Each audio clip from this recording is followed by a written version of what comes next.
Aji Saka. Alkisah, hiduplah seorang raja bernama Aji Saka. Ia mempunyai 2 orang abdi yang setia, yaitu Dora dan Sembada. Suatu hari, mereka bertiga melakukan perjalanan ke tanah Jawa. Suatu perjalanan yang sangat jauh dan melelahkan.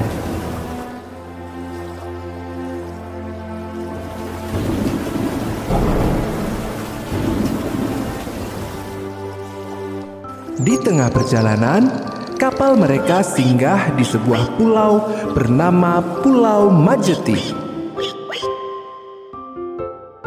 Di pulau itu, mereka beristirahat untuk menghilangkan rasa lelah.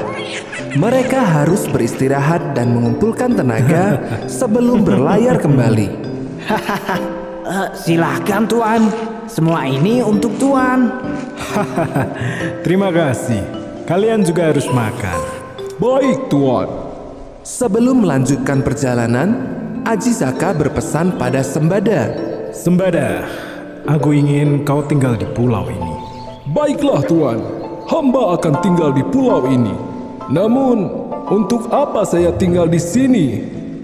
Aku ingin kau untuk menyimpan benda pusakaku. Ini benda yang sangat penting buatku. Jagalah keris pusakaku ini.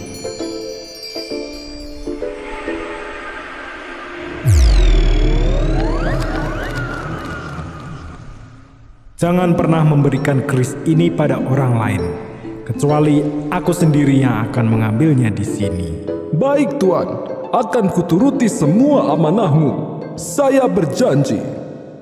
Maka Aji Saka pun melanjutkan perjalanan ke Pulau Jawa bersama dengan Dora. Sementara itu, Sembada tinggal di Pulau Majeti sendirian. Selalu akan kujaga pusakamu ini, Tuan Aji Saka. Semoga engkau selalu diberi keselamatan selama perjalanan. Berhari-hari mereka mengarungi lautan.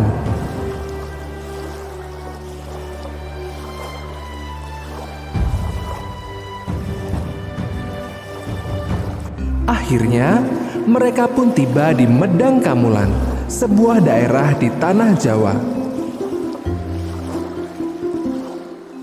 Aji Saka yang murah senyum, gemar menolong, mendapat sambutan yang baik oleh warga sekitar. Selama di Medang Kamulan, ia tinggal di rumah Nyai Rondo Sangkeran, yang telah ia anggap sebagai ibu sendiri. Nyai Rondo pun sangat menyayanginya. Istirahat saja, Mbok, biar aku yang mengangkut kayu ini. Terima kasih, Nang. Aku bersyukur punya anak angkat sepertimu. Suatu hari, Nyai Rondo nampak murung. Ada apa, Mbok? Kenapa selalu murung? Tidak, Nang. Hanya saja terpikir olehku kekejaman raja kita, Prabu Dewata Cengkar. Tindakannya yang keji membuat takut warga di sini. Sudah banyak yang menjadi korbannya. Jangan khawatir, Mbok. Besok akan kutemui dia dan akan kuberi pelajaran. Tapi, Nang, Jangan meragukanku, Mbok. Aku cukup kuat dan sakti.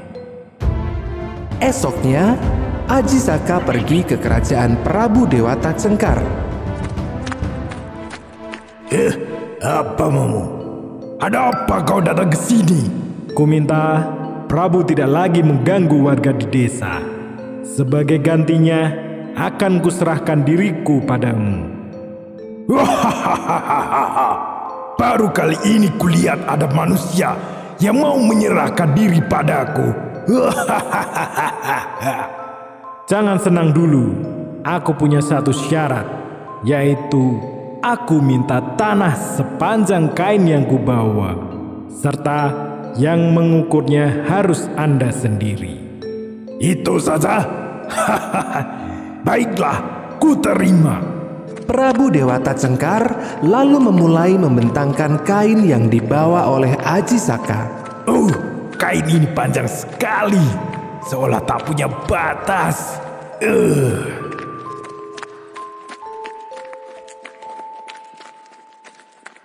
Tanpa ia sadari, selama mengukur, Prabu Dewata Cengkar telah melangkah hingga tepian tebing.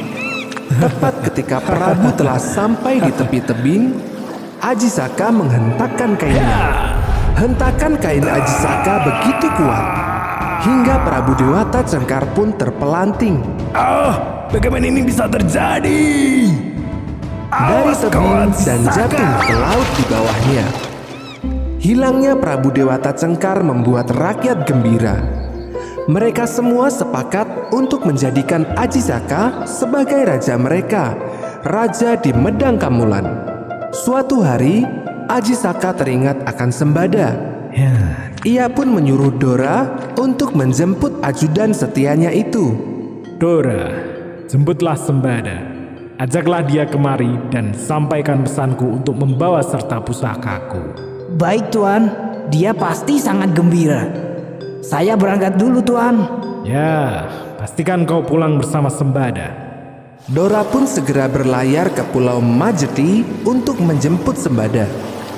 Ia pun akhirnya sampai di Pulau Majeti. Siapakah itu gerangan? Kak Sembada? Oh lah, Dora rupanya. Kak Sembada, aku kesini atas perintah Tuan Aji Saka untuk menjemput Kak Sembada dan juga keris pusaka milik Tuan Aji Saka. Maaf Dora, aku harus menolak ajakanmu. Tuan Aji Saka dulu bilang bahwa ia sendiri yang akan mengambil keris pusakanya. Tapi Kak Sembada, aku datang sini atas perintah Tuan Aji Saka. Aku juga diperintah Tuan Aji Saka untuk menjaga kerisnya hingga ia sendiri yang datang untuk mengambilnya. Mereka berdua terus berdebat. Mereka adalah abdi yang sangat setia dan patuh pada perintah rajanya. Masing-masing mempunyai tugas yang harus dipatuhi. Hingga akhirnya, pertarungan dua pendekar itu pun tak terhindarkan. Mereka berdua sama-sama kuat. Hingga akhirnya, mereka berdua gugur. Sementara itu, di Medang Kamulan, Kenapa mereka lama sekali? Jangan-jangan terjadi sesuatu. karena kedua abdinya tak kunjung pulang, Aji Saka sendiri yang menjemput mereka berdua ke Pulau Majeti. Betapa terkejutnya Aji Saka begitu mengetahui kedua ajudannya yang setia ternyata Dora, telah tewas. Sembada. Ia menyesal karena ia telah menimbulkan pertengkaran. Ia pun berdoa pada Tuhan, mohon ampun atas kesalahannya dan meminta dosa kedua abdinya diampuni. Maafkan aku Sembada. Aku memerintahmu untuk tetap menjaga pusaka hingga aku sendiri yang mengambilnya. Seharusnya aku tidak menyuruh Dora untuk menjemputmu, karena kau pasti tidak akan mau pergi hingga aku sendiri yang menjemputmu. Kau begitu patuh dan setia. Dora pun sama. Ia tidak akan pulang tanpa dirimu. Ia pun begitu patuh pada perintahku. Demi mengenang kedua ajudannya itu, Aji Saka pun membuat puisi dengan denta janjana yang berbunyi Hono Coroko, yang berarti ada utusan, Doto Sowolo, yang berarti saling bertarung, Podo Joyonyo, yang berarti sama kuatnya, Mogo Botongo, yang berarti berakhir dengan kematian. Puisi itu ditulis dengan huruf yang aneh, hingga akhirnya huruf itu dikenal sebagai aksara Jawa atau huruf Jawa. Menurut cerita, inilah asal-usul aksara Jawa yang kita kenal sampai sekarang ini.